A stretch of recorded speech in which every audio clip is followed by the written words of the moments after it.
Atheist Nomads episode 295, Death with Jynx. Oh. The podcast you're about to listen to includes cursing and talking about hoo-haws. Please be advised.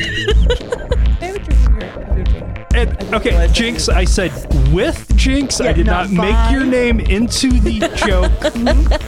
I knew there had to be a joke there, but I'm not the funny one. So, You know this. Yeah. Anyway, Lauren is not with us. She's taking the day off with the baby, who neither of them are feeling well, so they're at a home and garden show.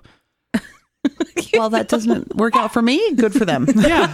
Right. When I don't feel well. No. But we have Erin with us. Hello. And we have Jynx back without the other half of Lady Business. She's not here? Oh, no. You are your own person? I feel her. She's around.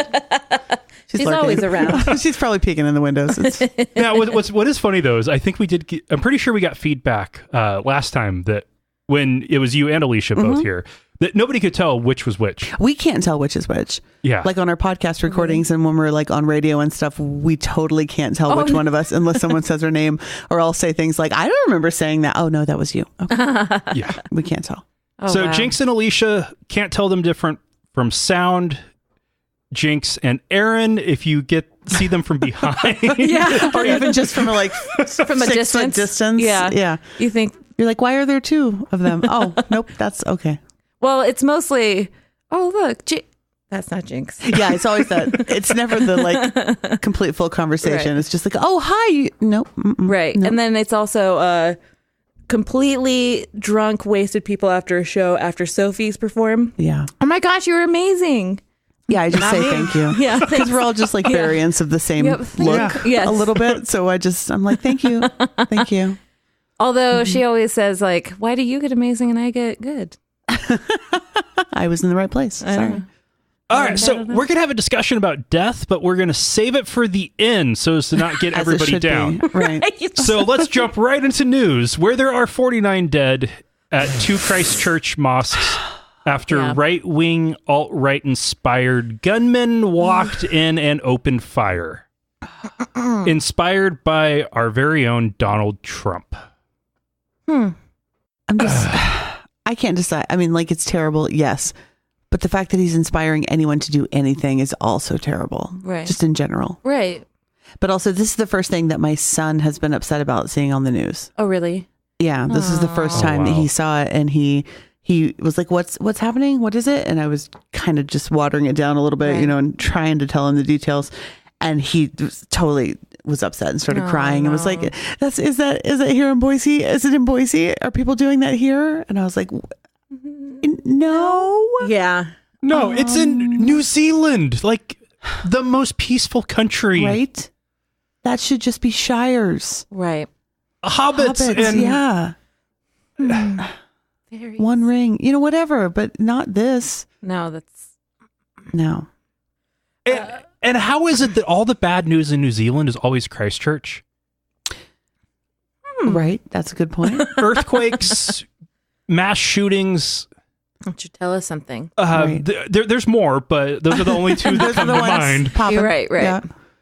Yeah, I don't know. I mean, I have theories, but I don't know. Is it because they took the Lord's name in vain? That's what it was. They're like, you know what? Yep. We shall now rain pillars of salt. I don't know, whatever. The fire and brimstone. Yeah, there we go. Crickets, probably. I don't. No, that's Utah that gets the locusts. In Texas and Oklahoma and other God-fearing parts of America. Long enough not to see those. That's great. Yeah. I hate it too because every time something like this happens, one, that we can say every time something like this happens, and then also that every time I'm like, oh, that's awful. And then you just go on because there'll be another one tomorrow or something. I hate that. Right. I think, were we discussing this? I don't know who I was discussing it with, but after the first school shooting, it was that was the point of no return. And then it's just gotten steadily worse and worse and worse.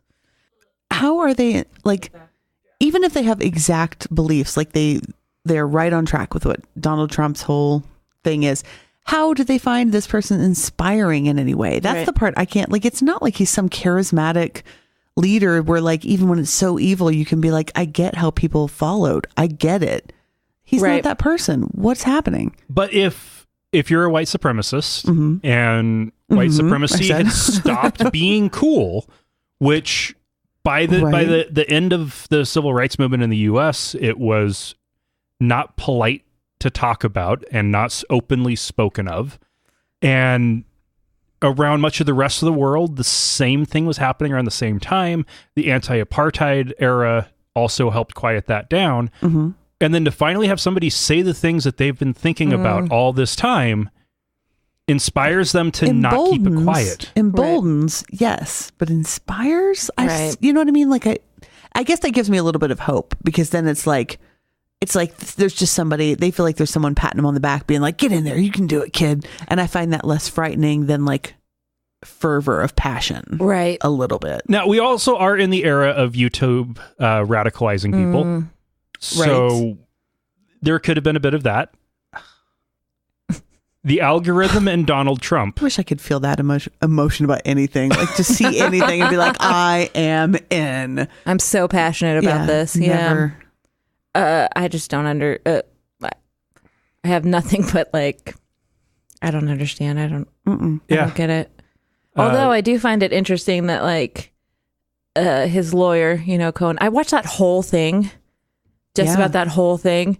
And when he was talking about Donald Trump being a racist, and then those Southern people, I've never heard him say a racist thing. Really? Right? Like, okay. Sure. That's because the things he says don't register as racist in your ears. Exactly. That's why. Yeah. It's not. He's not. He's a great person, and I've never heard him do any of this stuff that you say that he's done. Even without any of that stuff, he's still not a great person. No, exactly. So he's not fun to listen to. No. Or fun to listen to because you can basically laugh at it the whole time. I could. If you wanted Not to. anymore. No. Okay, and so with this attack, they live streamed it. Right.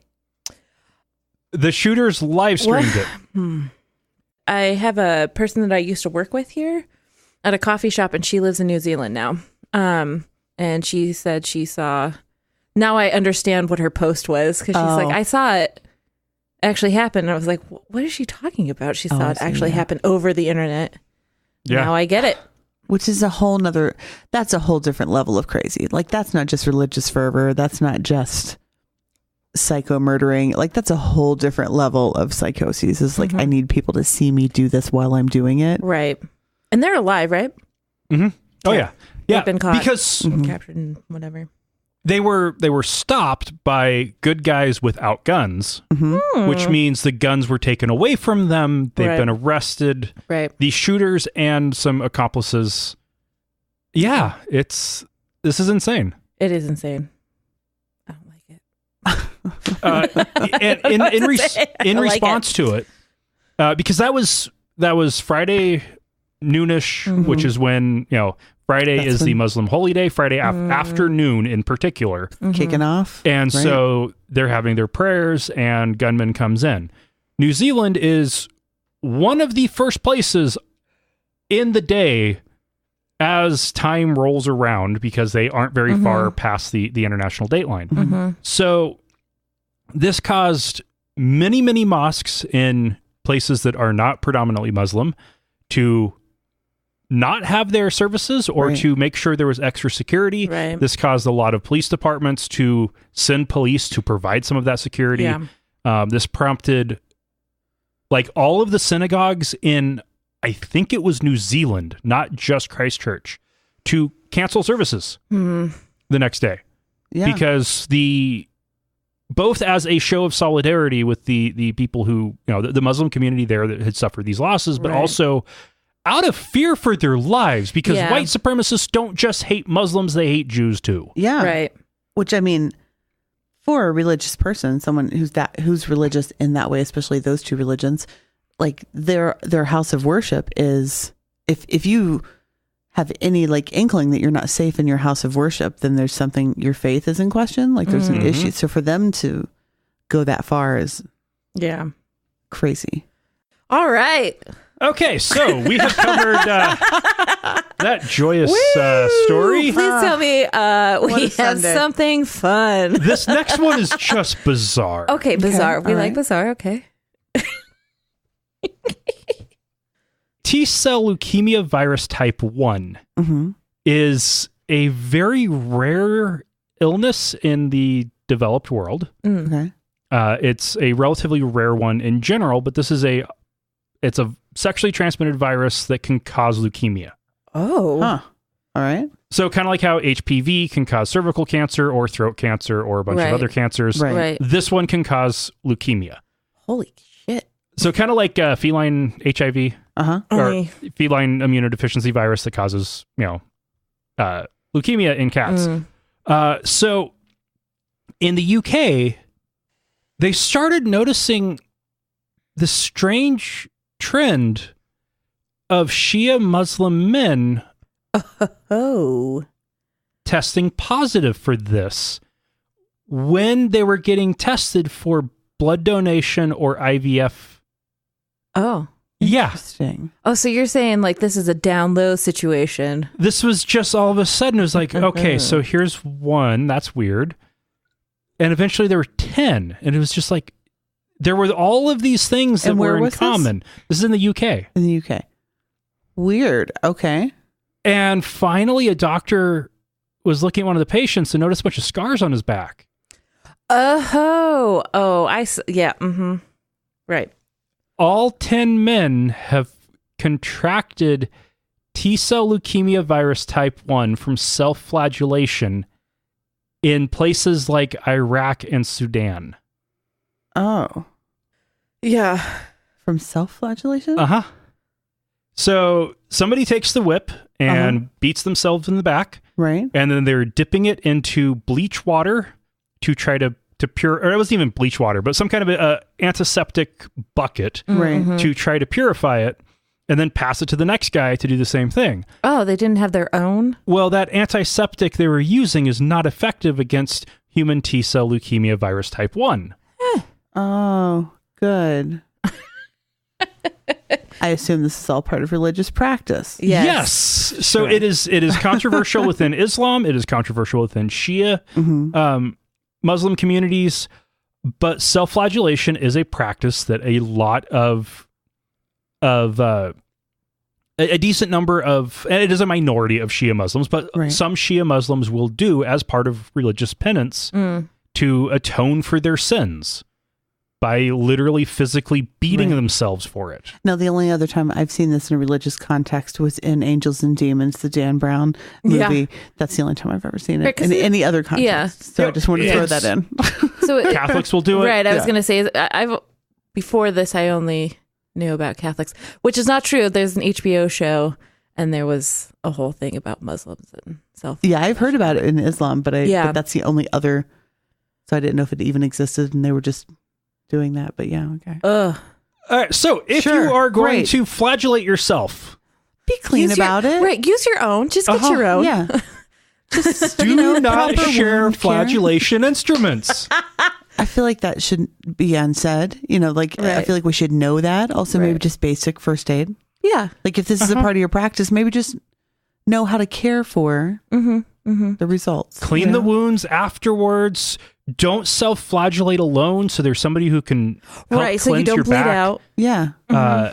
Yeah, come on. Some common sense if you're engaging in ridiculous bullshit practices like this. Right. Yeah, because the idea isn't the dare of the infection. The idea is just the pain of the punishment. Yeah. Yes. So just, be safe. So do you think that they're like, well, we must have done something horrible, and that's why we now have of course they are. Some of them might be, yeah. Sure. Yeah. That's they how religions religions the same thing work. about the blister they had on their foot earlier. So Now, they probably should be checking with their, especially the ones that are trying IVF. Yeah. This is sexually transmitted. They need to be checking with their partners. Yeah. Oh, yeah. Oh, see, great. my mind went to be like, oh, they have a gay sex cult. Oh, okay. That was where my mind first went to, and then I'm like, oh wait, this is never mind. They were just beating each other. Kind of circle. Okay. Right, okay. Yeah. All right, so now we're going to talk about measles. Oh, great. Measles. So Italy has been in the midst of a pretty bad outbreak the last several years, and they've had back and forth between tightening the rules and doing away with the rules as Trump-like populist government got elected, and the rules have changed again, and now vaccines are mandatory for school. Period. Good. Great. Unless you have a medical exemption, vaccines are mandatory for school.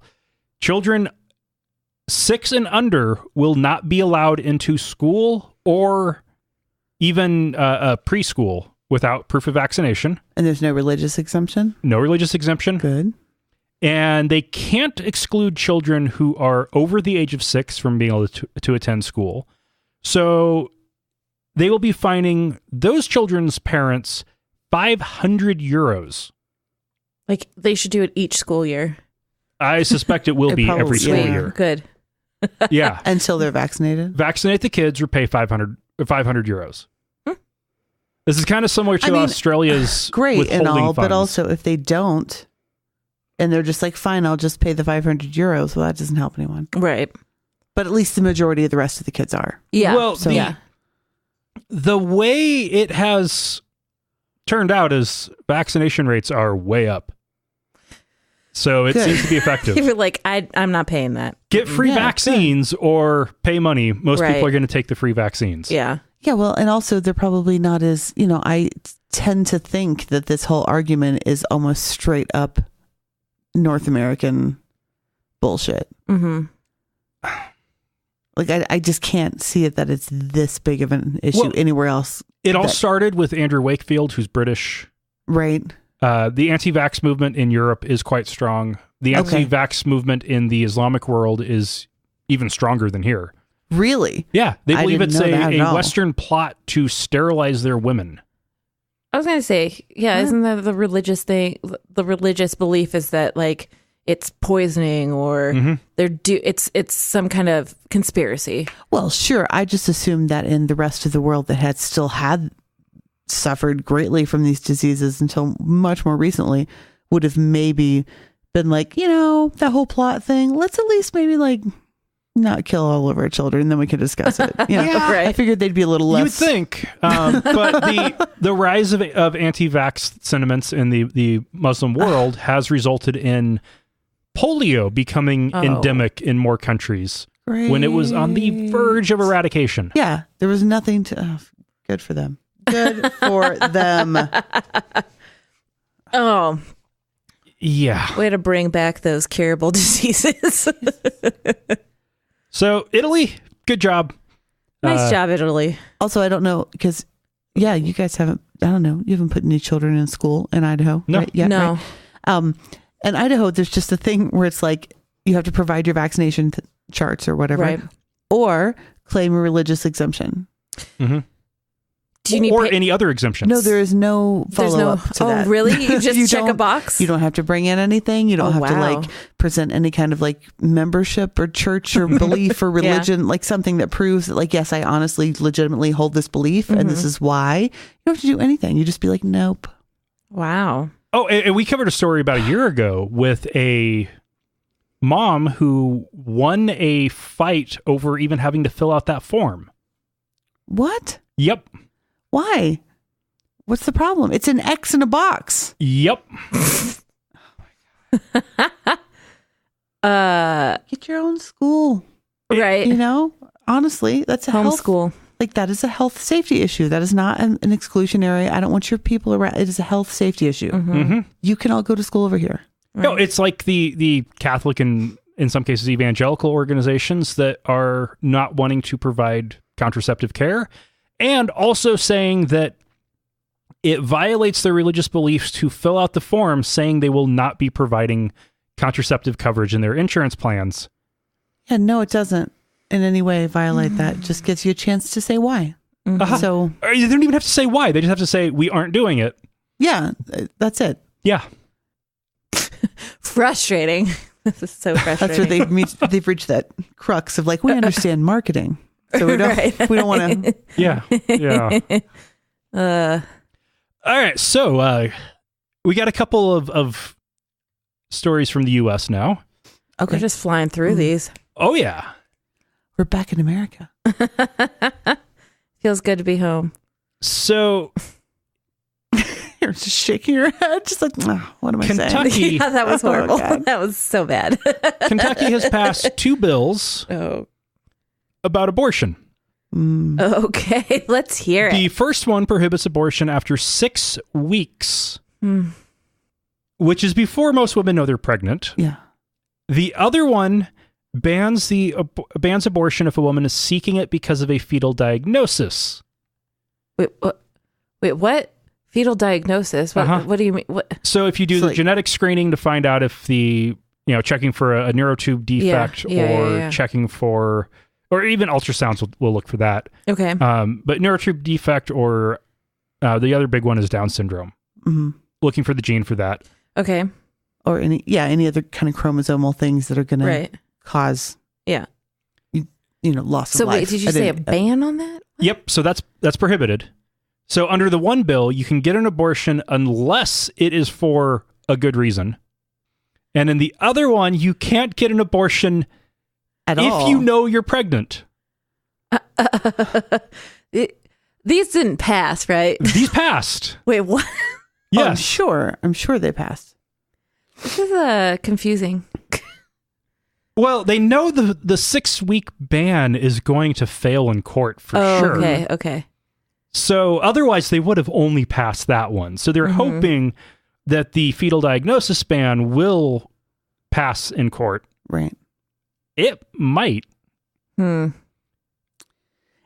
might, but I feel like there's a lot of demographic evidence there that you can present about tax dollars. I feel like that'll in Kentucky that might weigh out. Yeah. But just the idea that it got this far and someone thought of it is enough, you know? Well, and with the fetal diagnosis one, they have found in places that have actually looked into it, which has been in Europe, that 90% of, because the testing is standard there, 90% of women who find out that the fetus they're carrying is positive for Down syndrome get abortions. Really? 90%? Yeah. It has basically eliminated Down syndrome. Wow, I didn't realize that. Nobody's looked into it in the U.S., but the numbers are probably similar here.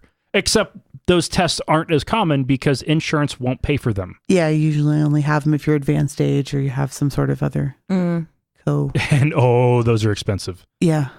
I don't know. We're talking like a $400 blood test. It's a lot. Then if you have to have more in-depth testing after that, it's just... This is just another reason not to have a child for this one over here. Oh, more tests?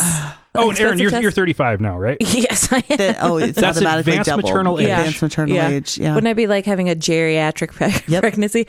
By the way, never having a kid. You'd have to go to the special special pregnancy doctor office. Yep.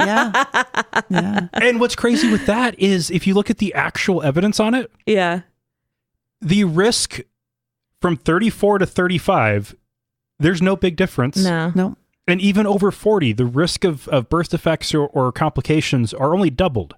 So we're talking about 1 in 1,000 to 2 in 1,000. I'm going to tell you this. You know how you just said something about eliminating Down syndrome? I work for an independent living center, and I will tell you that there is a big push in a community to say that that's not a thing, like eliminating a group of people with disabilities. Right. I'm just going to throw that out there as just saying that. Since I do work. Right. And I hear what you're saying though. I mean, but there are people in our community who wouldn't say Down syndrome is actually a bad thing. Right. No. So it wouldn't be something that would be even eliminated. Right. And it's one of those things where there is viable room for debate about that. Whether or not there is viable room for debate as to whether or not a woman has a right to choose at that point is a different discussion. Yeah, absolutely. And I would say that everybody has the choice of what they should have the choice. Yeah, I was going to say the argument shouldn't even get to that. Right. The argument should just be, do you have the choice to do this. Yes, no, period, no matter why. Yes, exactly. And it should never get to that part. Right. That's up to you. Right. That's not. Absolutely. Yeah. Now, the 6-week ban, assuming they are counting the standard way, that's actually 4 weeks after conception. Right. So 6 weeks after last menstrual period, which I tell you right now, if you are a person who is like tracking your period and you know the second you start your period every month and you are, oh my God, should have started at noon. It's 1 o'clock and it hasn't. I must be pregnant. And you call your doctor, you're not going to get in for 2 weeks. Right. To confirm. Right. Even if you do a, P test, that doesn't count. Yeah. So you have to confirm it with your doctor. It's impossible. I contend. Right. It is impossible. Even if you know you are pregnant at exactly 4 weeks. Right. You will not know and haven't confirmed by 6 weeks and then get the abortion. Like it's impossible. Yeah. And you won't know it 4 weeks because even the P test isn't accurate at that point. Yeah. Right. No. It's not accurate until 5 weeks. No. I mean, we know why they did that, right? Yeah, exactly. Like, we exactly know why they did it's this. To set it up so that they can then punish women. Right. Yeah. Which is like the most, like all of this I see like, I'm one of those people who like the way the government works, I believe in it and I think it's there for a reason. And I think there's a place for people to be like, I believe this and I believe this and now let's put it to the people. Right. I'm all for that. But when it's like crafted this way and it's set up specifically to punish, then it's just ridiculous. That's not debating what you believe anymore. Right. This is an attempt at an outright ban. Yeah. Yeah. So for a good example, when Lauren and I were trying to get pregnant, I figured out she was pregnant before she did, but I wasn't sure enough to say anything. Right. And she went to see the OBGYN to find out what could we do better to try to get pregnant, when finally at the end of the appointment, the doctor was like, you know what? Uterus felt a little full. Let's do a pregnancy test. And it was positive. Bam, baby. At 5 weeks. Yeah. Yeah. If it hadn't been for that, we wouldn't have bothered checking at home for several more days. Yeah. Right. Yeah, you would have been past the point already. And that was trying. Yeah, that's keeping track every day. That's not just like, oh, I'm late. Nobody's watching that close with an accident. No. Of course not. Don't. I mean, every movie has led me to believe that it's like, oh, shoot, my boobs hurt. I'm pregnant. Yeah. Oh, I skipped something. No. Like, I'm a busy person. My God, I wouldn't know. No. Right. And I love how just so subtly, even though these are very valid arguments about abortion, like I get the two arguments, very valid. But to all of this is just putting every ounce of responsibility onto women. Yeah. The entire discussion. Like, you know how to stop this before 6 weeks is maybe how about a condom? Oh, let me throw my sunglasses. Or maybe let's make that a priority. Maybe let's make that so that you have a penalty if you don't use a condom when, or maybe when people say, I wanted him to wear a condom and he didn't, and so I will now press charges. That's a thing. Right. Or let's make sure that contraceptives are free. Yes. Right.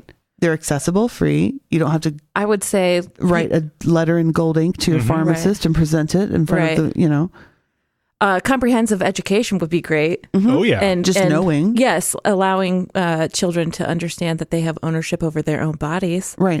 That's a step. And then they can make their own decisions. And there's all those things that could come way before. Right. Exactly. We need to talk about 6 weeks. Now, unfortunately, that ball's firmly in our court.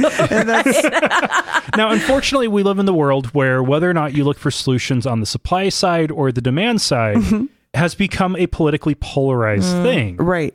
Democrats tend to look at demand, reduce the demand by increasing access to contraceptives and comprehensive sex ed. That is effective at reducing abortions. Conservatives, just like with economics, they look at trying to reduce supply. Make it so that you can't get it if you want it. And then less people will kind of. Right. But also so few less. That's not. Nope. More people will just die from bad ones that we won't keep track of in the same spreadsheet. Yep. So right. It's fine. Right. Yeah. Which, coincidentally enough, maybe even not coincidental, probably isn't the right word for it. Oh, goodness. But if a pregnant woman dies in a botched abortion attempt, that is still a dead fetus. Right. Plus a dead woman. Right. Oh, well. Also, let's just appeal for just a second to like men and men's movements out there that are scared of women. Let's just appeal for 1 second. Do you really want women getting back to the roots of knowing medicine? Like, do you really want women to get back to where they were, where they knew exactly how to stop a pregnancy, start a pregnancy, stop you from being able to conceive, and stop everything around them through whatever means they had necessary? Right. Like, you really want us to start exploring that again? Yeah. And be like, you know what? I could call all of you right now with some tea. All right. We got one final news story. Okay. And then we're going to talk about death. Yeah. So I was too excited. Ohio public school. Oh, God. Is it mine? Got a gay straight alliance that started putting up rainbow flags to help announce their school. So rainbow flags all over. And a high school student named Gabby decided that she didn't know what they were about. Just all this gay propaganda all over the school. So she started writing down Bible verses and posting them at every single rainbow flag. Okay. What a way to share. I like how you said it, the gay propaganda. Uh-huh. So she wanted to heal her LGBTQ peers with Gabby. the Bible. The school's response to this was, no, you can't do that. Here's why. You can't post unapproved things, especially that is very, very negative to a certain portion of the student population here. So she got in-school suspension, and in response, a whole bunch of Christian sites and people are just outraged. Well, now she's got a whole crew behind her, right? Okay, wait. I have two questions. One, where was the school? What's the school? I need to know the school. Lebanon High School. Sure, fine. Okay. Second question. Shoot. If she had posted Bible verses under those flags that were the Bible verses that say things like, God loves you no matter what. Right. Would it have been the same? Oh, that is a good question. So you're saying she posted all these negative, bad like scriptures. You can pray away the gay kind of stuff. That's what I was thinking. She's like trying to go. I feel like Gabby goes up to people and is like, I'm going to lie with another man. Right. I'm going to pray for you. Yeah. I'm going to pray for you so hard. Yeah. So hard. Yeah. Did you ever see that movie Easy A? I watched it too much. It's got Emma Stone. Anyway, there's this whole like little clique and group who are like, that's how I picture Gabby. Is this like this popular, not really popular, but just very put together. The preppy put together. Yeah. Just being shitty. Either that or... Yeah, so was she posting this stuff that was like... Yeah, exactly. Yeah, totally. You should see this. That's exactly... Yep, that's kind of how I pictured Gabby. Yeah, that's Gabby. What a bitch. Here. So she was posting things like, repent and God can save you stuff? I don't know the specifics of what she posted, but it was enough for the school to... It sounds like she was being very aggressive about it. Yeah, you can't do that. Can't do that, Gabby. But Gabby, no, Gabby. But now she has a bunch of people behind her, right? A bunch of adults behind her who are like... Sure, of course. Because you can't reprimand or do anything to the Christian kids because then it's all just judgment and smite. Not like, oh, we have rules. Sorry. Right. But... Right, and their whole thing was you can't put it up unless it's approved, right? Mm-hmm.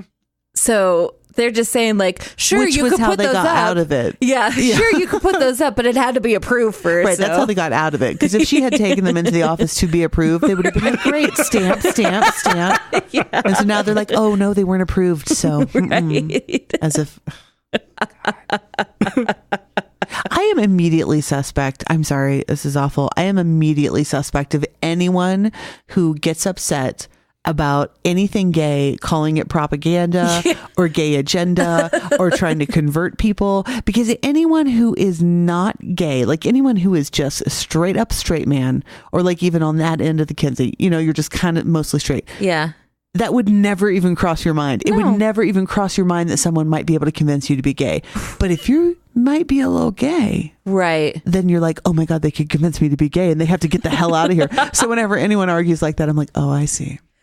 She totally has I a see crush. Who you are. Yeah, I feel like she's and then she's I put very my boobs confused. in her face a little bit because I know what's up. Gabby might be a little bi-curious. Gabby plays volleyball. Let's not even. Do you think maybe softball too? Oh, please. I mean, she might have had to give up softball last year to play volleyball her senior year because she got in a fight with Melissa because they had that one sleepover and so it just got tense after that. Yeah, they got a little crazy. So you think she doth protesteth too much? Yes. Because any rational person, or any person who just doesn't have a gay bone in their body is never going to be afraid of anyone trying to convince anyone to be gay. Yeah. It's just not going to happen. Oh. You know what I'd love to do? Invite a bunch of terrible threats and ostracization into my life. I'm going to be gay. Like that's no one did that. No one ever did that. No. Oh man. All right. Well. And it's pretty, Gabby. Calm down. Right. That is it for the news. I have already finished my Irish death, and before we talk about death, I need to go get another one. Yeah, sounds good. Right. All right, so death. Yeah. I hear Alicia, Jinx. I'm the other one. Yeah. Jinx, I hear you've been thinking about it a lot lately. Yeah, I think about death every day, all the time. Well, first, I mean, I'm just a generally weird, kind of morbid person in general, so that goes along. But also because I work in the most unfortunately termed thing, the death industry. Uh-huh. Which that includes anyone from like morticians to funeral directors to medical examiners to, what we do is probate and estate planning, people who plan funerals, people who clean up crime scenes, like anything where your work is going to say the word dead. Yeah. All day long. So all day long, I basically talk to people who are either very awkwardly and uncomfortably planning for their own death, or someone has just died and now they're dealing with it. Oh, wow. Yeah.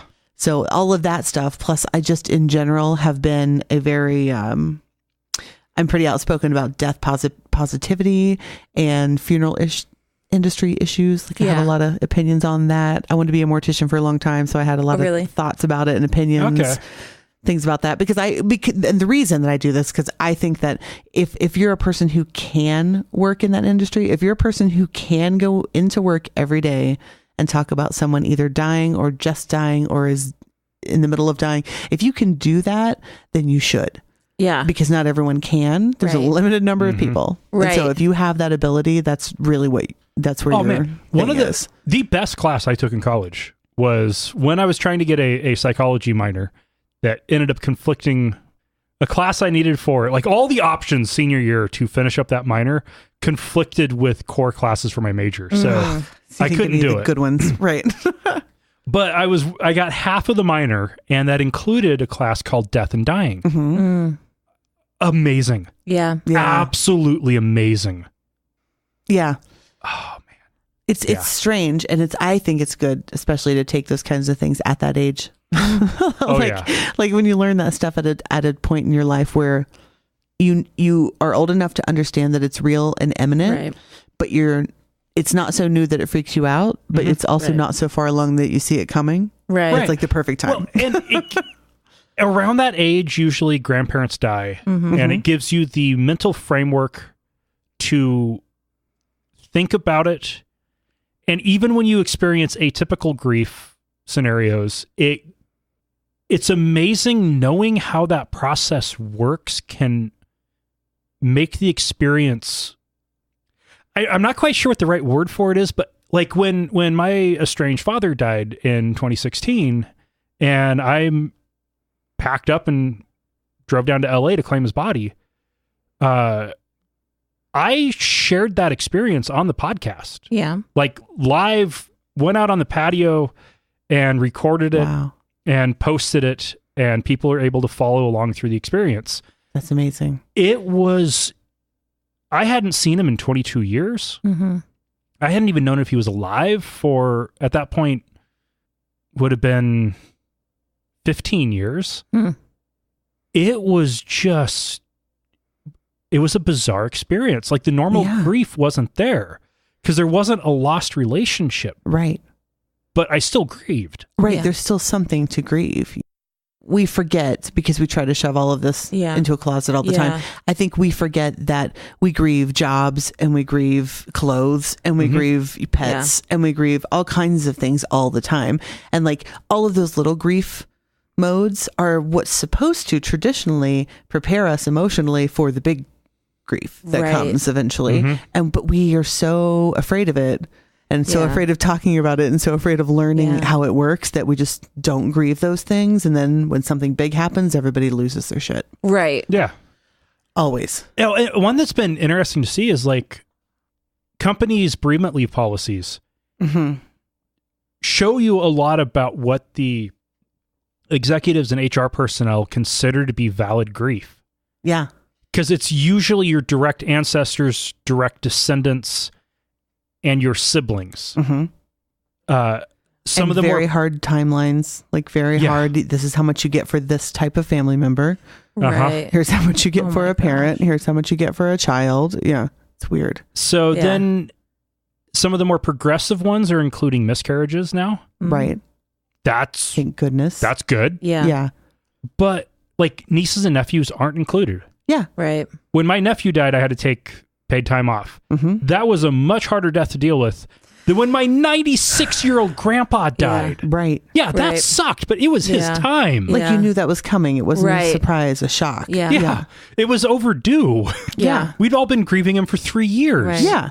Yeah, I think it's the sudden ones that it's the sudden ones. Jimmy said, "Grandma, get over it." Yeah. Yeah, calm down, Grandma. Get back to work.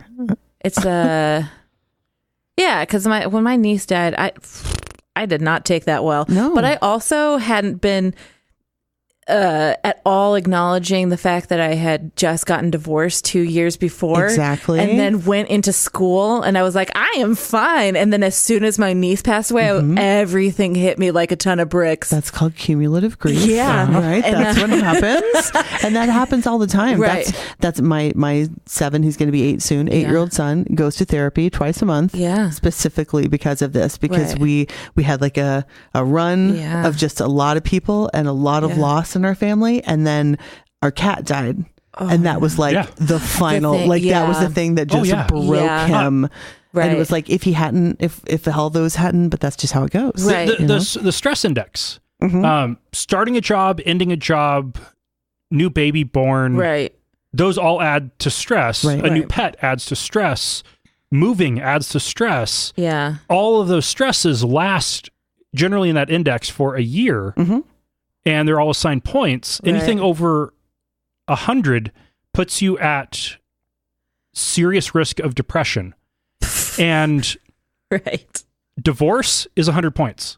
Right. Yeah. Death of a child is 300 points. Right. Right. Death of a parent is 200 points. Yeah. Death of a grandparent's 100 points. Yeah. It's like all of these things are, and if you add them up, the way that index works is you take everything that's happened in the last year, add up all those points.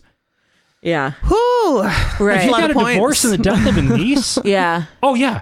You're fucked. Well, and the fact that like I left him on an island too. So I was living in St. John and I moved across the country to Oregon. Yeah. Moved to a new city by myself. That's grieving a location. That's grieving your personal identity. Yeah. Your husband, your marriage itself as an entity, your job, your home. Exactly. Like, that's and I was so like, much. I was going so in that small timeline, I lived for 1.5 years in Portland and drank and did a lot of drugs. Yeah. And then I went to school and I was like, this is great. And I had, I was on straight A's and then she died. And then it was, the next 4 years were, I'm just going to get through this shit.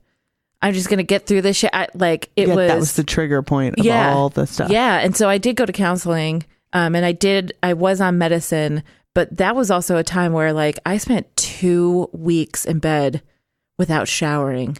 Sure. Or anything. Yeah. Like I did not, and no one knew what to do. That was the thing. Right. No one knew what to do. Like, because guess what? That's okay. Right. Like that's totally normal. Right. And that's exactly what you should have been doing. Right. And you should have been given the time to do it. But see, again, I hope my parents aren't listening. My parents, of course, like my biggest thing with them is like, well, why don't you just get over it? Why don't you just talk to somebody? And I was like, it's so easy that the two of you who have each other. Yeah. And of course, they're in Idaho at this point. You two have each other. And you're leaning on each other. I am literally by myself in Corvallis, Oregon, trying to just function. And it's not something you have to get over. Right. It's not there's not like a finish line at any point anywhere. Right. It's something you have to blend in to your normal life. Which is funny because I'm still going to counseling. Yeah. And I'm just now because again, when Charlie left, it was like this reopening of all this trauma because he left suddenly. It was totally blindsiding. Right. And then he blindsided and then he literally disappeared. Right. And then all of a sudden, again. Exactly. And I was like, I'm just going to pour myself into work and I'm totally going to be fine. And I'm not going to sleep at all. And I'm just going to do all this stuff. And then 12 days on, barely any sleep, I had a total meltdown. Yeah. Panic attack. Yeah.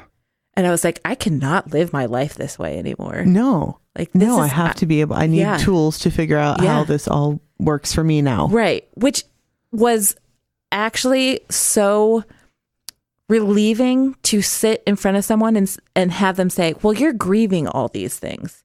Yeah. Like, it's not, I mean. Because it's like permission. You got permission to be like, oh, I'm not just sad. I'm not just weak. I'm not just...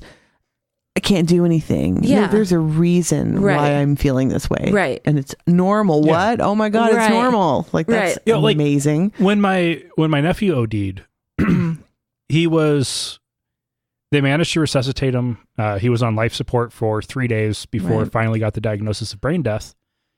When I got the news that he'd OD'd, I had to go into work. I was closing manager. Yeah. I had to be there till everything was done. Right. And it was Halloween. And I showed up at work and my boss had dressed up as me for Halloween. Oh gosh. And so any other time. Everybody was so eager to see my reaction to it. And I just had this numb look on my face. You have to put on a whole... And he was like, he stepped out. I was like, what's wrong? I was like, my nephew OD'd on heroin. It's like, whoops. Oh. And the rest of the day was back and forth. He's dead. They're going to harvest his organs. Nope. They got a heartbeat again. Just back and forth all day. And that night I got off work and I bought a case of beer and I drank it. Because I couldn't feel anymore. No. I don't want to. And then I drove to Portland the next morning. Yeah. And I think that's... I chose my beer carefully to make sure that I could do that. Right. I had 12 sessions, and that's something you can do and then get up and drive 8 hours later. Yeah. Well, some of us can. Okay, I can. I cannot do that. But I think that's the whole thing. Like, no one talks about it. No one says it's okay. So it's this big. I specifically remember, it wasn't a family member. It was a friend, and it was a sudden death, and it was traumatic. And I wanted to see the body, and my mom's like, "No, I'm not going to let you do that because you're too young to see a body." But yet, when my niece died, she was like, "Touch her, look at her," and I was like, "No, I'm not prepared to do that. I have a memory, and this is not my niece. The one I want to have. Nope, and I'm not going to touch her, and I don't even want to be in this room now." And that's a whole thing of like, I don't know where I fall in this argument, but I definitely see that it's there. Yeah. Of like we're so sanitized from death from an early age in our culture, we're so completely sanitized from it that when we're adults and the time comes that someone we actually are close to and care about in a daily life, not a grandparent, not a person we knew from school or whatever, someone dies and then we're forced into that situation, it is traumatic. Yeah. Because we've never seen this before. We don't know what a dead person looks like. We don't know what it looks like when someone's dying. So it seems awful and terrible and upsetting. And it's like, I don't know where I am. I kind of want to not have that also. But then I'm like, if you'd seen that your whole life, you can get past that part and to the actual part of what you're doing there. Right. And I say this on stage, I joke, I just say it real quick and joke, but it's true. I spent a lot of time in a funeral home growing up. There was a funeral home that was like 2 houses away from ours, and the people who ran it were my parents' best friends and like friends in high school. Like they'd grown up together. Right. Their kids were our best friends. Like it was just like part of the community, and it was a neighbor. Like it wasn't, to us, it wasn't just like, what's the funeral home? It was just a neighbor. We had cheerleading practice in the viewing room because it was the only place that had a tall enough ceiling when it was raining. Yeah. That's just how it was. Yeah. And my great aunt who babysat for me, she answered the phone and I still love this this is in the 80s, right? And their whole thing was that they didn't want anyone to ever call the funeral home and not get a real person's voice. Yeah. So when they went anywhere, like their family went out to dinner, my aunt went over to answer the phone. Oh, nice. That's just how they did it. Yeah. So I spent a lot of time in that funeral home where they lived and also worked, but also exploring, walking around, also just sitting in rooms with dead bodies. Yeah. A lot. Yeah. Like that happened a lot because my aunt's like 85. She's watching TV in the residence, Right. And I would just explore and then, here's a guy. He's here under this sheet. He's very calm. I'm just going to sit here with him for a minute. Huh. Yeah. Okay. Is he moving? No, he's not moving. Like a lot of that. A lot of, here's a bad thing that happened to me at school today. I'm going to tell this dead lady all about it. A lot of that. And so I had a little bit of that, which I think is what makes me be someone who's not rattled by it as much. But my main issue with it is, I think if you set aside legislation, like set aside anything that has to do with like legislating morality, the only time that atheists have a difficult time, like the only thing that's truly hard about being an atheist, other than that moral legislation, is death and grief. Yeah. Because that's the only time when it is so universal that everyone starts talking about it in terms of religion. Right. Everything. Yeah. And I think we had this conversation last, and not necessarily about death, but last year when I was unemployed, I came on and I talked about that was when I left that job, when I left abruptly and then sat for 4 months in my house looking for another job, feeling like I had lost my identity, feeling like I had nothing. I was like, well, now what? Like what? Right, it all becomes mystical all of a this sudden. Is like where I can totally see where Christians or Muslim, anybody with religion is like, now I have prayer to help me, to help me feel calm about this, and that I have this higher support somehow. Now, and I think we also talked about that, like we talked about it a little while ago with, because I don't know, I'm an atheist to a point, but I had this conversation with my parents just the other day about it's so hard for me sometimes to think like, well, this is it. This is it. This is the end. Especially when I lost, especially when it came to my niece, because I'm like, I don't want to feel like, I don't want to feel like she's completely gone. You want that. Like in those times, you're like, I would give anything to believe in this right now. If I could cash in a card and believe that I was going to see that person again, or any, like, oh, hell yeah, if that was an option, oh my God. Now, I have the complete opposite perspective. Okay. My experience with death as an atheist has been far better than as a believer. And I've been able to see in my own family, like when my grandparents died, with my nephew as well, those of us who are atheists handled everything better and completed effectively the grieving process quicker than the believers did. Because for the believers, it's not the end, it's a to be continued. there's the if as to whether or not this person will be in heaven. Yeah. To varying degrees. Right. But you had some finality. Drug overdose is a lot more if versus my grandpa when he died at 96. Right. But we had finality. There was no room for bargaining. Right. There was nothing to bargain. It was just, okay. That's true. This sucks. Yeah. We're going to go through the depression part of it.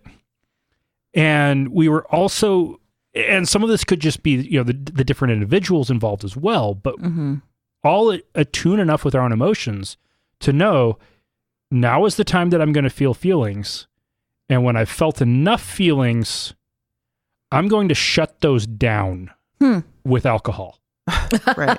Now, that's compared to my sister who spent the entire time my nephew was in the hospital and 3 weeks following it drunk. Yeah. She never felt the feelings. Right. We felt our feelings and then we turned them off because we couldn't feel anymore. Right. Because they were already felt and they were done. Yeah. Well, I think part of it too is like, yes, I think you're right. Individually in your brain, especially because I find, and maybe this is not true for everyone, but I find with a lot of people I know who have the same beliefs that I do, is that a lot of our comfort comes from knowledge. And a lot of our comfort comes from finding out as much as possible. Like as I'm watching my dad dying and I'm there with him and it's happening, the little pamphlet that hospice gives you that tells you like, here's what's going to happen in the final 48 hours. Because they have to tell you this stuff because we don't know it in our culture. Right. And some of it is not pleasant. And they find a real strangely pleasant way to tell you about these things that are going to happen. Yeah. So that little pamphlet was like that was my Bible. Like for that period of time, it was like, as long as I read this and I know exactly what's going to happen so that I can see it and I know when it's happening and I know when I need to be in this mode and when I need to be in this mode and when, that kind of a thing.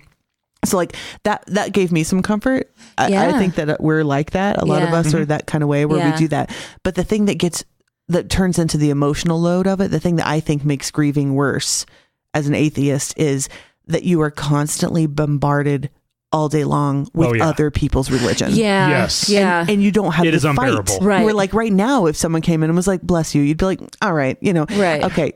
And you have the fight in you. But in that moment, you do not have the fight. And so when they are saying things to you like, it's all for the best, they're in a better place, you just want to punch them in the face because you have no means to deal with it. And when it's the CEO's executive assistant, in California, you can't. Bless, Right. Yeah, you can't do. You just have to keep your mouth shut and grin. Yes. And you're not even allowed to say like, I mean, you're allowed, but even if you say something, and I tried it once and never again, was when someone said, like, well, at least he's not in pain anymore and he's in a good place. And I said, I don't really believe in that, but I really appreciate you trying to comfort me. Right. Yeah. That seemed like a good way to say it. Right. But I was immediately met with like, well, okay. Right. Well, and that was the number. I'm just being honest. Okay. Geez, sorry. That was the number one thing. I told my ex-boyfriend who was around when my niece had actually been born. Right. So I told him like what happened, and he's like, "Well, now she's not suffering anymore," and that pissed me off because she had a chromosomal. She had an extra chromosome, so she never talked. She never really walked, and she lived to 8 years old, which was a great thing. Wow. But never once was I ever around her. She was the happiest that she child. Needed to be released from this. Exactly. Yeah. I was like, excuse me? And I was like, no, if I could jump through Facebook and strangle the shit out of you right now, I will do that, because I was like, fuck you. And it takes away, for me, it takes away like, and here's I'll just give you my I'll give you my grief rundown. Yeah. Just because I feel like I had a period of like 7 years where I lost consecutively 3 jobs that I really cared about. Right. I lost my childhood home. I moved to Idaho. So I lost my entire family and friend base. Right. Came to Idaho, lost my mom, lost the job I came here for, which made me miss my mom's death. Then lost my dad here with me. I brought him here with me, and I was with him in his last month or so. Lost him. At the same time that was happening, my husband's best friend's daughter was killed by a drunk driver while she was crossing the street. She had 2 little babies. and she had babysat our kids, so she was really close to our family. So like all of this happened just like it was like every 3 months over the course of like 7 years, another huge big loss constantly. And at the same time, I'm grieving my entire identity of just being in a new place with a new thing, and I'm doing new things that I didn't like. People here don't even know the person that I was there, so I'm grieving that whole identity. So that's all happening at the same time, on top of it. Yeah. And I just felt like, I felt like the thing that I wanted was for someone to just be like, yeah, it sucks, doesn't it? Yeah. No one says that. Right. Yeah. Like no one says that. It's always like, you're going to see that person again. Yeah. This was part of God's plan. Right. It was meant to be. You'll see, which is my most hated. Yeah. Is like, well, you'll see. Like, yeah. What am I going to see? Right. What is it? Yeah. So a lot of that. And it's just so unbearable. My general responses are either that sucks, or that's terrible, or I wish you the best in grieving. Yeah. Yes. Right. Yeah. That's great. And a lot of the things I read recently, depending on who it is, the person is. Yeah, I did find there's a group on Facebook called Grief Beyond Belief, which is it's totally just a Facebook group of just like consoling each other without any kind of religious. That's cool. But there's also a podcast called What's Your Grief? And they talk about all different kinds of grief and all different ways of grieving. And so that's a good one. But I just wish people would think of it more, like just not fall back on their own traditional, because half the time, because I know the people who are saying these things to me, I know they don't believe it either. Right. But it's just such a reflex to say those things. The first thing everyone does is tell you how they felt when someone died, or when they lost their job, or when that's the first thing, and which is sometimes great. Sometimes you really need that.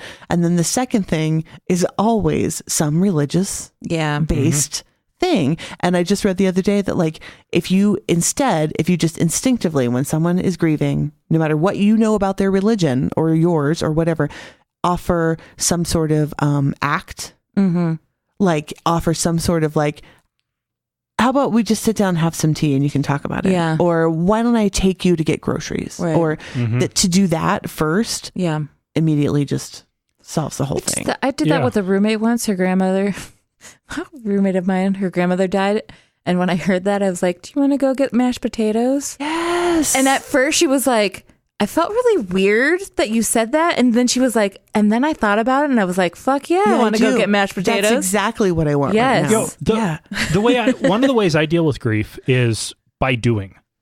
So with my grandma, I had already had a 3-day weekend planned and had 3 days of bereavement leave. Yeah. That fell right before that vacation time. I had a lot of time off. Yeah. And so I hung out and I made sure that my mom didn't have to do anything. So I went to the airport to pick people up. That was driving from Vail into the Boise airport. We're talking almost an hour and a half drive each way. But what a relief. What a nice thing for you to do. Nobody else had to deal with that. I went into the grocery store to pick up some groceries so we could have food to eat. Right. Yeah. And even, and I made some of that food, and I took some of the cookies and I put them in the freezer because when I was a little kid, I called my Grandma Cookie. And to save those, she always had cookies in the freezer to keep so they wouldn't go stale because she didn't eat cookies, but her grandkids did. Right. Yeah. And so I'd go over and be like, Grandma, can I have a cookie?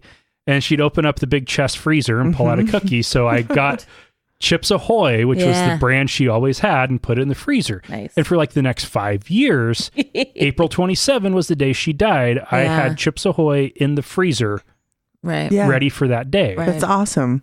That's so nice. And it's those, establishing those traditions, not thinking they're weird or being creeped out by them. Right. And the fact that like, just by taking those drives for you, like that you're fulfilling a need that needs to be done, but you're also leaving space for yourself to have some time alone and for other people to actually grieve. It's not something to avoid. Yeah. Like that's why I wish we had more of a wake type culture. Yeah. Or something, because you have to do it. Right. So why not just do it? Well, just give yourself the time and space and energy to do it. And with that particular one I knew my mom needed the space to adapt to being the family matriarch.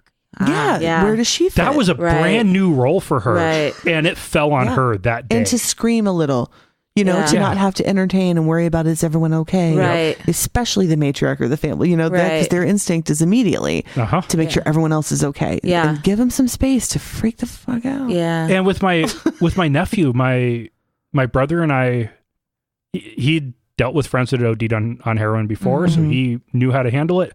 I worked in blood plasma. Not only was I trained in how to handle infectious materials and found out that my nephew had contracted hepatitis C. That diagnosis was when he was admitted into the hospital there. Right. I knew it was potentially infectious material. I knew the time frame involved. It was probably no longer infectious. It was like right on that window, but I also knew my sister and my niece couldn't go home to a bloody mess. Right. So I called up my boss and I got the supplies and the proper equipment, and we went and we cleaned it all up. Yeah. Right. What sucked was some of my nephew's friends had the same idea. So they just smeared hepatitis C infected blood all over the place. Ooh. Of course. So my words to them was, when you get home, go to public health and get tested for hepatitis C.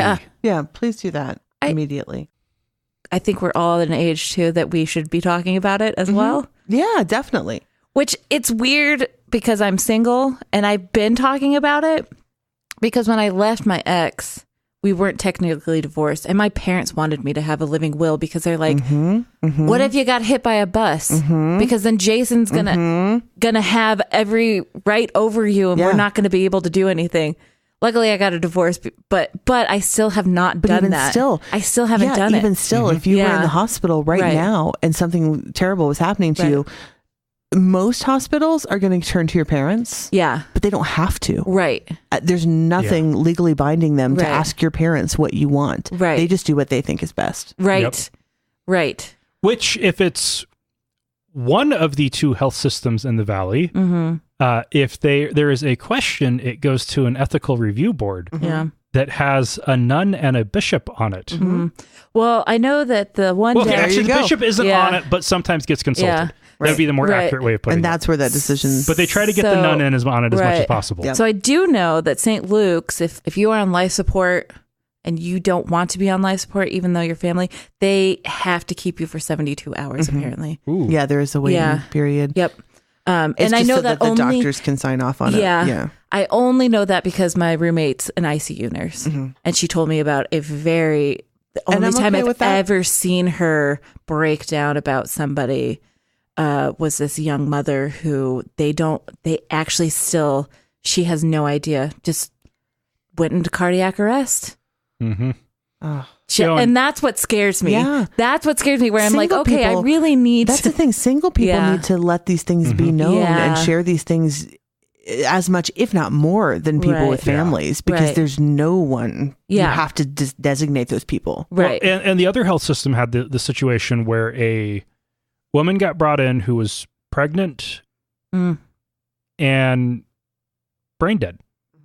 The fetus was not quite viable yet, but close. So very much like a Terry Schiavo case. Her parents had one set of wishes. Her boyfriend had a different set of wishes. That conflict and nothing in writing as to who got to make the call. The hospital had to decide, and they put a committee onto figuring out who gets to make that call. Yeah. If they'd all been in agreement, it would have been no issue. Now that everybody's heard this, you make the decision. Well, and even if you have that decision and you've told someone, like the only way to make sure that it's absolutely what you believe, is to have it on paper. Right. Like that's the only way that to be certain. Even then, it's not always, but that's the best way. And I feel like it's just like, and I like the fact that we're talking about this now, though, we've gotten to this. I feel like it's just like a whole overlapping thing of like grief is shitty when you're an atheist because you get bombarded with this, but also good reason to make sure that this is all clear. Yes. And that because then you can do your research and you do it now when you're healthy and you're fine. And your loved ones don't have to deal with all that bullshit when you aren't able to. Right. Yeah. Which, I think I think I'm in the camp that you are, where it's like, I like to hear processes. Yes. It makes me feel better.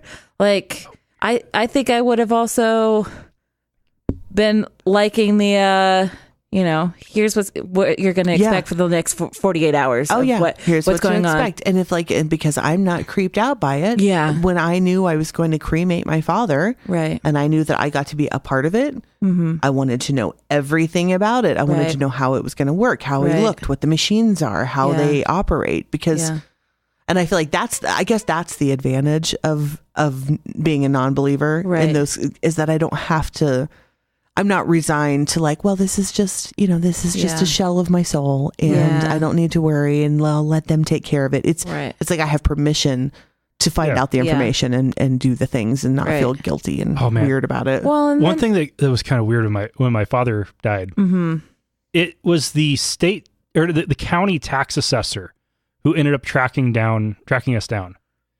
And Social Security had incomplete information, so they ended up getting a hold of my mom. Right. Telling her they'd been divorced for 25 years. Yeah. At that point, but she was on file.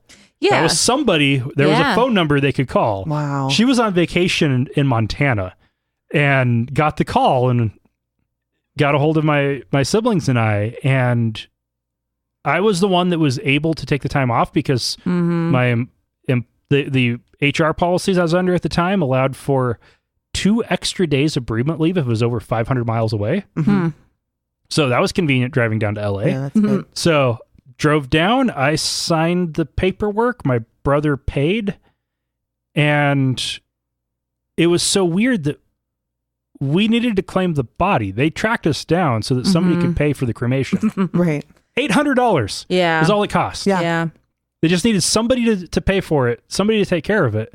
And it was so weird with that because my sister, I just needed to do something to resolve it because okay, that's where my Y chromosome came from. Half of my genes came from this person. Right. Mm-hmm. This needs to be resolved. And my sister, who had suffered a lot of pain from him, she wanted proof he was dead. She wanted a picture. Right. So of course I had to ask. Yeah. Right. He'd been in a cooler for a month. Yeah. No, they were like, you do not want to see this. So like, okay, thank you for that answer. Right. Well, she needed that closure, right? She really needed that which I gave her the option of being here for depositing his ashes because I got his ashes and buried the ashes at Sucker Creek, which last we knew him, that was his favorite spot. Yeah. So he's That's there. Nice. Yeah. And my sister got the option to be there.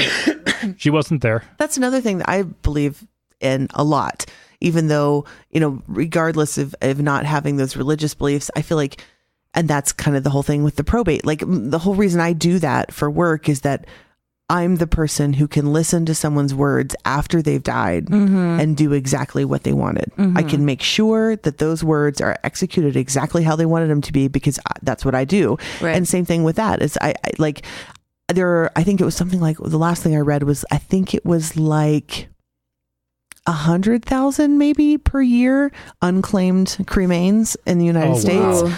And crematories and funeral homes, they don't want to get rid of them. They can legally, but they don't want to because what happens if they always hear stories where someone's father died and 30 years later they learn about it and they show up at the funeral home and then they get the ashes. So they don't want to get rid of them, but they also can't store them. There's not enough space. They're heavy. There's a lot of moisture regulations and all kinds of, they can't do it. And so I had just floated this idea with Alicia. I was like, we should start an organization where we take unclaimed cremains places and give them a proper, respectful disposition, whether it's burying or distributing them or something just that. So even if this is an indigent person who has no family and they've been sitting in a warehouse for 10 years, that they get some kind of, and I don't have to be a religious person to think that person, even though dead and now cremated, deserves respect and a resting place. Resting place. Right. I mean, but in quotes. But I just feel like that's an okay thing to do. Yeah. All right. It is about to get noisy in here. It's happening. Because Lauren's home. And it is, we are way over time. Yeah. Oh, great. It's true. So let's go ahead and call it there. A lot of this will now have been patron bonus content. Because we went really long. We got away from Aaron. Yes. So, Jynx, where can people find you? Oh, you can find me everywhere. I mean, you can find me on Facebook. That's probably the best way. You can look out for my new podcast, Overbooked. Ooh. It was just promoted on NPR last week. Wow. I think we have a theme song now. It's all coming along. Okay, so you can look for that. And then also at Cool Birthday on the third Tuesday of every month of Liquid. Yeah. Nice. So people who aren't patrons will not know about this Tuesday, but people who are, Tuesday. Cool Birthday. Cool Birthday. It's going to be ham day. Well, Jimmy's the only one that... Jimmy, it's ham day. Okay. Come on. That is hearing it. You don't know. You don't know Tuesday's the release date. Yeah, I know. That's what I'm saying. Yeah. But anybody can hear this if they're a patron. They can go back, right? No. Oh, dang it, Dustin. You have me believe in something. Too bad. No, patrons can listen live. Oh, they don't get it early? They get it Monday night. See, Monday night. Oh, see, that's still time. But Tuesday morning's when everybody else gets it. Yeah. You still have time. Tuesday night, everybody cool has birthday. time. Cool birthday. Come on down tonight. Yeah. See, I can say that, right? Right. Okay. If you're in Boise. Yeah. If you're in Boise tonight. Yes. Also, we're 3 weeks away from my open mic at Edge Brewery. Edge Brewery. Oh, nice. It's 7 to 9. Oh, they have really April good beer. 7th. They have good food as well, as what I hear. Their kitchen closes at 8. They might have drink specials. So go down like an hour early and have dinner. Yes, exactly. The quadricorn and...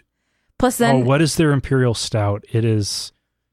it is so good. So good beer, good food, and then you can laugh a little bit at people. Myself. Featured people. Various Casey Hunt's the first featured. Edge is not a 21 and over It's place, not. So is the show. It's suggested 18. Suggested. Okay, so we could take Kylie. Yeah, you can actually come with Kylie. That's totally fine. So the manager was like, listen, we can't stop people, but we're going to suggest 18 because we don't want to censor you. And we're like, thank you. Right. Edge so is, like, that's just great. No Edge is family. also, they're also considering some kind of sponsorship with Boise Corgi Fest. Oh, cool. Yay. They're pretty... Edges is awesome, so... Yeah. All right. And listeners, remember, not all those who wander are lost. Thank you for listening to another episode of Atheist Nomads. You can find show notes and contact information at atheistnomads.com. Follow us on Twitter at Atheist Nomads and like us on Facebook at facebook.com/Atheist Nomads. Please subscribe to the show in iTunes, Stitcher, or your podcatcher of choice. And while you're there, feel free to leave us a review. Theme music is courtesy of Sturdy Fred. Until next time, this has been the Atheist Nomads.